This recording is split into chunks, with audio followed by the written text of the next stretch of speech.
ಶ್ರೀ ಕ್ಷೇತ್ರ ಧರ್ಮಸ್ಥಳದ ವಿರುದ್ಧ ಹೂಡಿರುವ ಷಡ್ಯಂತ್ರದ ಹಿನ್ನೆಲೆಗಳು ಬಯಲಾಗಿದೆ. ಸೌಜನ್ಯಪರ ಹೋರಾಟಗಾರರಾದ ಮಹೇಶೆಟ್ಟಿ ತಿಮರೋಡಿ, ಗಿರೀಶ್ ಮಠಣ್ಣವರ್, ಜಯಂತ್, ವಿಠಲಗೌಡ, ಸುಜಾತಾ ಭಟ್, ಚೆನ್ನಯ್ಯ ಹೀಗೆ 6 ಮಂದಿ ಈ ಷಡ್ಯಂತ್ರದಲ್ಲಿ ಪ್ರಮುಖ ಪಾತ್ರಧಾರಿಗಳು ಎಂದು SIT ಅಧಿಕಾರಿಗಳು ನ್ಯಾಯಾಲಯಕ್ಕೆ ಸುಳ್ಳು ಸಾಕ್ಷ್ಯ ಸೃಷ್ಟಿ ಎಂದು ವರದಿಯನ್ನು ಒಪ್ಪಿಸಿದ್ದಾರೆ. ಸುಮಾರು 3,900ಕ್ಕೂ ಹೆಚ್ಚು ಪುಟಗಳಿರುವ ವರದಿ. ಈ ವರದಿಯಲ್ಲಿ 1,100 ಪುಟಗಳ ವರದಿಯನ್ನು ನ್ಯಾಯಾಲಯ ಯಾರು ಅಪೇಕ್ಷೆ ಪಟ್ಟಿದ್ದಾರೋ ಅವರಿಗೆ ನೀಡಿದೆ.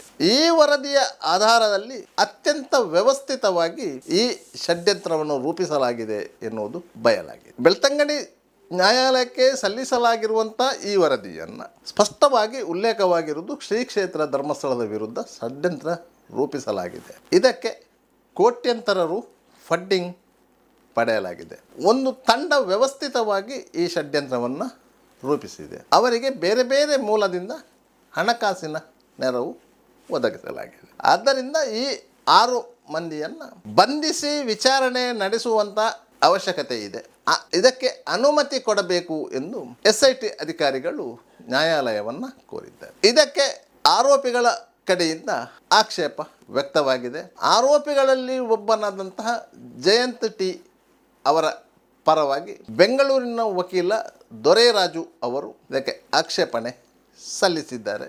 ಲಭ್ಯವಾಗಿರುವಂತಹ ವರದಿಯ ಆಧಾರದಲ್ಲಿ ಆರೋಪಿಗಳ ಮೇಲೆ ಯಾವುದೇ ಕಾನೂನು ಕ್ರಮ ಕೈಗೊಳ್ಳಲು ಸಾಧ್ಯತೆ ಇಲ್ಲ ಎನ್ನುವುದನ್ನು ಸ್ಪಷ್ಟವಾಗಿ ತಿಳಿಸಿದ್ದಾರೆ.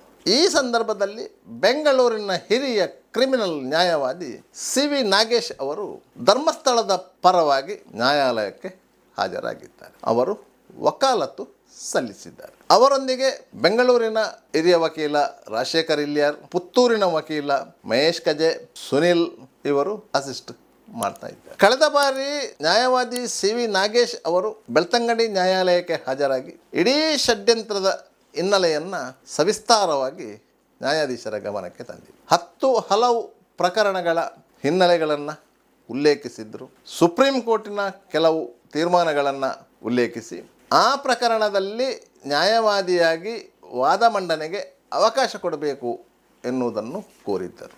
ಆದರೆ ಪರ್ಜುರಿ ರಿಪೋರ್ಟ್ನಲ್ಲಿ ಆರೋಪಿಗಳಾಗಿ ಗುರುತಿಸಿಕೊಂಡಿರುವಂತಹ ಜಯಂತ್ ಅವರ ಪರವಾಗಿ ಬೆಂಗಳೂರಿನ ವಕೀಲ ದೊರೆರಾಜು ಅವರು ಪ್ರತಿವಾದ ಮಂಡಿಸಿದರು. SIT ಪರ ವಕೀಲ ದಿವ್ಯರಾಜ್ ಹೆಗ್ಡೆ ಅವರು ಸಹ ವಾದ ಮಂಡಿಸಿದರು. ಇದರ ಪರಿಣಾಮವಾಗಿ ಆ ಪ್ರಕರಣವನ್ನು ಮುಂದೂಡಲಾಗಿತ್ತು. ಫೆಬ್ರವರಿ 5ರಂದು ಈ ಪ್ರಕರಣದ ವಿಚಾರಣೆ ನಡೆಸುವುದಾಗಿ ಬೆಳ್ತಂಗಡಿ ನ್ಯಾಯಾಲಯದ ಪ್ರಭಾರದಲ್ಲಿರುವಂತಹ ಬಂಟ್ವಾಳ ಸೀನಿಯರ್ ಡಿವಿಷನ್ನ ನ್ಯಾಯಾಧೀಶರು ಪ್ರಕಟಿಸಿದ್ದರು. ಅದರಂತೆ ಫೆಬ್ರವರಿ 5ರಂದು ಬೆಂಗಳೂರಿನ ಹಿರಿಯ ವಕೀಲ CV ನಾಗೇಶ್ ಅವರು ತನ್ನ ಜೊತೆಗಾರ ವಕೀಲರೊಂದಿಗೆ ಬೆಳ್ತಂಗಡಿ ನ್ಯಾಯಾಲಯಕ್ಕೆ ಹಾಜರಾಗಿದ್ದರು. ಈ ಸಂದರ್ಭದಲ್ಲಿ ಆರೋಪಿತರ ಪರವಾಗಿ ಉಡುಪಿಯ ನ್ಯಾಯವಾದಿಯೊಬ್ಬರು ಹಾಜರಾಗಿದ್ದರು. ನ್ಯಾಯಾಲಯಕ್ಕೆ ಹಾಜರಾದಂತಹ CV ನಾಗೇಶ್ ಅವರು ಈ ಪ್ರಕರಣದಲ್ಲಿ ವಾದ ಮಂಡನೆಗೆ ಅವಕಾಶ ಮಾಡಿಕೊಡಬೇಕು, SIT ಅವರು ಸಲ್ಲಿಸಿದ್ದಂತಹ ವರದಿಯನ್ನು ನ್ಯಾಯಾಲಯ ಸ್ವೀಕರಿಸಬೇಕು ಮತ್ತು ಅದನ್ನು ಸಂಜ್ಞೆಯ ಪ್ರಕರಣವಾಗಿ ಗುರುತಿಸಬೇಕು ಎಂದು ಹಲವು ಜಡ್ಜ್ಮೆಂಟ್ಗಳ ಆಧಾರದಲ್ಲಿ ಸುದೀರ್ಘವಾಗಿ ವಾದ ಮಂಡಿಸಿದ್ದಾರೆ. CV ನಾಗೇಶ್ ಅವರ ವಾದವನ್ನು ನ್ಯಾಯಾಲಯ ಮನ್ನಿಸಿದ್ದಲ್ಲೇ ಆದಲ್ಲಿ ನಾನ್ ಕಾನ್ಸ್ಯುಗೇಬಲ್ ಅಫೆನ್ಸಿನ ಆಧಾರದಲ್ಲಿ ದಾಖಲಾಗಿರುವಂಥ FIRನ ಮೇಲೆ ನಡೆದಿರುವ ತನಿಖೆಯ ವರದಿಯನ್ನು ನ್ಯಾಯಾಲಯ ಕಾನ್ಸ್ಯುಗೇಬಲ್ ತಗೊಂಡು ಅದರಲ್ಲಿ ನಮೂದಿಸಿರುವ 6 ಮಂದಿ ಆರೋಪಿಗಳಿಗೆ ವಿಚಾರಣೆಗೆ ಹಾಜರಾಗಲು ಸಮನ್ಸ್ ನೀಡುವ ಸಾಧ್ಯತೆಗಳು ಇವೆ. ನ್ಯಾಯಾಲಯದ ತೀರ್ಮಾನಕ್ಕಾಗಿ SIT ಅಧಿಕಾರಿಗಳು ಬೆಳ್ತಂಗಡಿಯ SIT ಕಚೇರಿಯಲ್ಲಿ ಕಾದು ಕುಳಿತಿದ್ದಾರೆ. 6 ಮಂದಿ ಆರೋಪಿಗಳು ಅಂದರೆ ಮಹೇಶೆಟ್ಟಿ ತಿಮರೋಡಿ, ಗಿರೀಶ್ ಮಠಣ್ಣವರ್, ವಿಠಲಗೌಡ, ಜಯಂತ್ ಟಿ, ಚಿನ್ನಯ್ಯ ಮತ್ತು ಸುಜಾತಾ ಭಟ್ ಇವರು ಯಾರೋ SIT ಅಧಿಕಾರಿಗಳ ಕೈಯಿಂದ ತಪ್ಪಿಸಿಕೊಳ್ಳುವ ಹಾಗೆ ಇಲ್ಲ. ಅವರನ್ನು ಪೊಲೀಸರು ಸದ್ಯಕ್ಕೆ ಬಂಧಿಸುವ ಹಾಗೂ ಇಲ್ಲ. ಮಾಸ್ಕ್ ಮ್ಯಾನ್ ಆಗಿ ಬುರುಡೆ ಇಟ್ಕೊಂಡು ಬಂದಿದ್ದಂಥ ಚಿನ್ನಯ್ಯನನ್ನು SIT ಅಧಿಕಾರಿಗಳು ಬಂಧಿಸಿದ್ದರು. ಆತನನ್ನು ಸುದೀರ್ಘ 15 ದಿನಗಳ ಕಾಲ ವಿಚಾರಣೆ ನಡೆಸಿ ತದನಂತರ ಆತ ಸುಳ್ಳು ಹೇಳಿಕೆ ನೀಡಿದ್ದಾನೆ ಎಂದು ಆತನನ್ನು ಆರೋಪಿಯನ್ನಾಗಿಸಿ SIT ಅಧಿಕಾರಿಗಳು ಬಂಧಿಸಿದರು. ಇಲ್ಲದ್ರೆ ಆತ ದೂರುದಾರನಾಗಿದ್ದ. SIT ತನಿಖೆಯಲ್ಲಿ ಆತ ಆರೋಪಿಯಾಗಿ ಬದಲಾಗಿದ್ದ. ಆದ್ದರಿಂದ ಆತನಿಗೆ ನ್ಯಾಯಾಲಯಕ್ಕೆ ಹಾಜರಾಗಲು ಸೂಚನೆ ನೀಡಲಾಗಿತ್ತು. ಅದರಂತೆ ಫೆಬ್ರವರಿ 5ರಂದು ಚಿನ್ನಯ್ಯ ಕೂಡ ನ್ಯಾಯಾಲಯಕ್ಕೆ ಹಾಜರಾಗಿದ್ದ. ಆತನ ಜೊತೆ ಆತನ ಪತ್ನಿಯು ಬಂದಿದ್ದಳು. ಧರ್ಮಸ್ಥಳದ ಪರವಾಗಿ ನ್ಯಾಯಾಲಯಕ್ಕೆ ಹಾಜರಾದಂತಹ CV ನಾಗೇಶ್ ಅವರು ಶ್ರೀ ಕ್ಷೇತ್ರವನ್ನು ಸಂತ್ರಸ್ತ ಎಂದು ಪರಿಗಣಿಸಬೇಕು ಎಂದು ಅರ್ಜಿ ಸಲ್ಲಿಸಿದ್ದರು. ಸಂತ್ರಸ್ತ ಎನ್ನುವುದಕ್ಕೆ 10 ಹಲವು ಸಾಕ್ಷ್ಯಗಳನ್ನು ಅವರು ಉಲ್ಲೇಖಿಸಿದ್ದರು.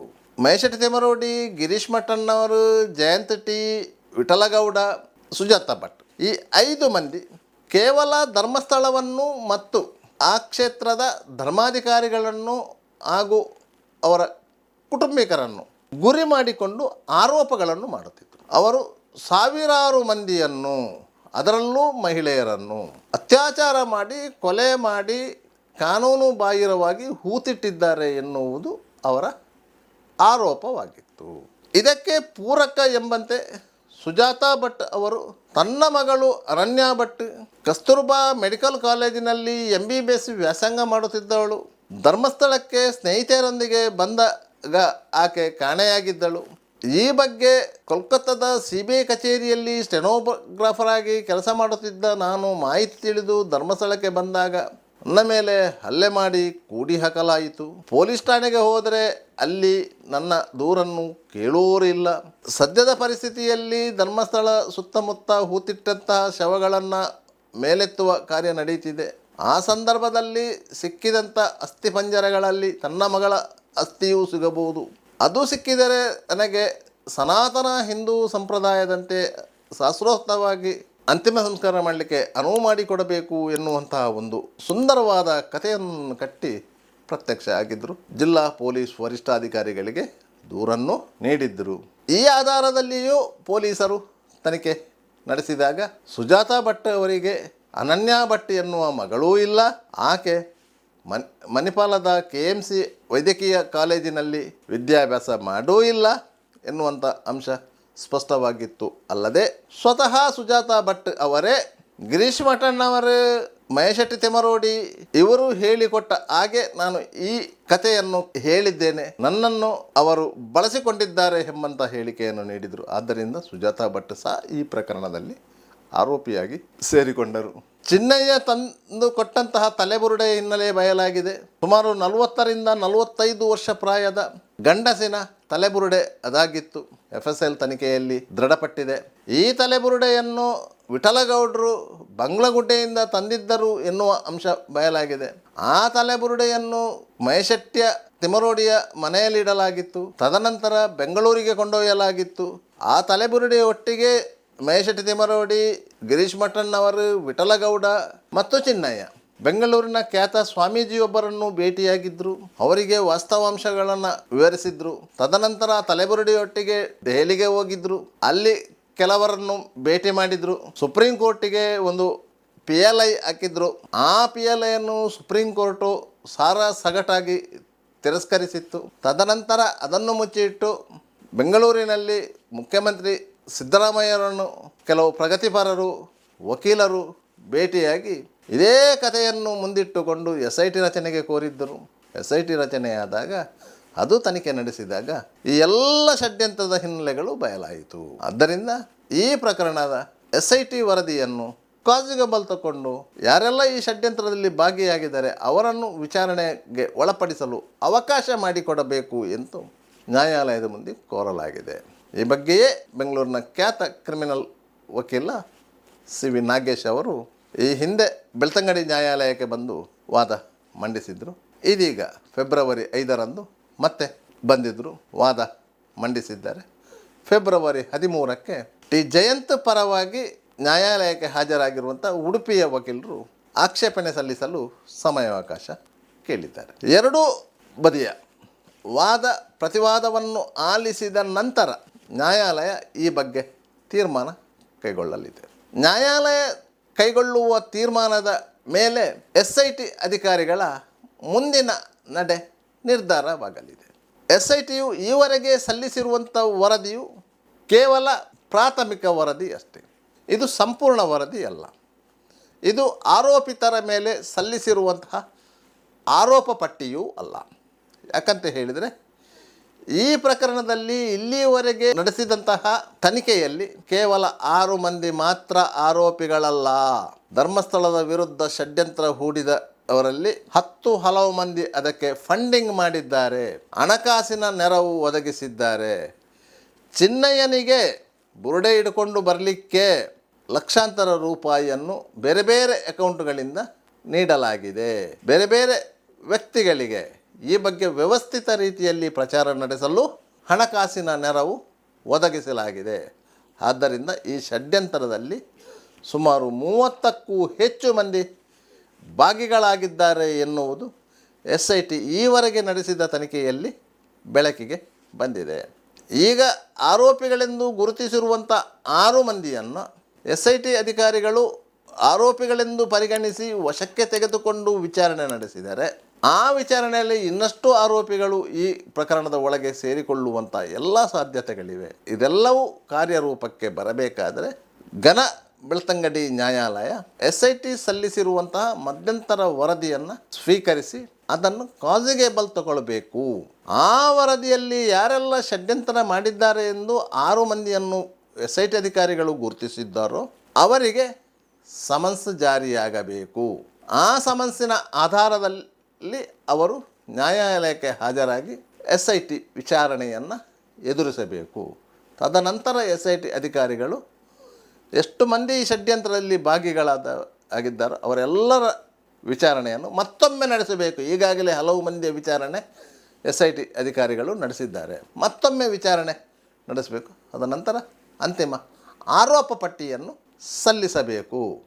ಇದೆಲ್ಲ ಪ್ರಕ್ರಿಯೆ ನಡೆಯುವಾಗ ಕನಿಷ್ಠವಾದರೂ 1 ವರ್ಷ ಬೇಕು. ಆ ಆರೋಪ ಪಟ್ಟಿಯಲ್ಲಿ ನಮೂದಾಗಿದ್ದ ಎಲ್ಲ ಆರೋಪಿಗಳ ಮೇಲೆ ಕಾನೂನು ಕ್ರಮಗಳಾದರೆ ಮಾತ್ರ ಧರ್ಮಸ್ಥಳಕ್ಕೆ ಕಳೆದ 13 ವರ್ಷಗಳಿಂದ ಅಂಟಿರುವಂಥ ಒಂದು ಕಳಂಕ ತಪ್ಪಿ ಹೋಗುವಂತಾಗುತ್ತದೆ. ಯಾವೆಲ್ಲ ಪ್ರಕರಣಗಳನ್ನು ಧರ್ಮಸ್ಥಳದ ತಲೆಗೆ ಕಟ್ಟಲಾಗಿತ್ತೋ ಆ ಎಲ್ಲ ಪ್ರಕರಣಗಳ ಬಗ್ಗೆಯೂ SIT ತನ್ನ ತನಿಖೆಯಲ್ಲಿ ಬೆಳಕು ಚೆಲ್ಲಿದೆ. ಅದು ವೇದವಲ್ಲಿ ಇರ್ಬೋದು, ಪದ್ಮಲತಾ ಇರ್ಬೋದು, ಆನೆಮಾವುತ ನಾರಾಯಣ ಯಮುನಾ ಪ್ರಕರಣ ಇರ್ಬೋದು, ಬೇರೆ ಬೇರೆ ಪ್ರಕರಣಗಳು, ಕೆಲವು ಮಂದಿ ಅದರಲ್ಲಿ ಆತ್ಮಹತ್ಯೆ ಮಾಡಿಕೊಂಡ ಪ್ರಕರಣಗಳಿರ್ಬೋದು, ಕೆಲವು ಅಸಹಜ ಸಾವುಗಳ ಪ್ರಕರಣ ಇರ್ಬೋದು, ಎಲ್ಲವನ್ನು SIT ಕೂಲಂಕಷವಾಗಿ ತನಿಖೆ ಮಾಡಿದೆ. ಅದರ ಎಲ್ಲ ವರದಿಯು SIT ಬಳಿಯಲ್ಲಿದೆ. ಅಂತೂ ಇಂತೂ ಈ ಪ್ರಕರಣ ಒಂದು ಹಂತಕ್ಕೆ ಮುಕ್ತಾಯಗೊಳ್ಳುವುದಂತೂ ಖಚಿತ. ಹಲವರು ಜೈಲಿಗೆ ಹೋಗುವುದು ನಿಶ್ಚಿತ.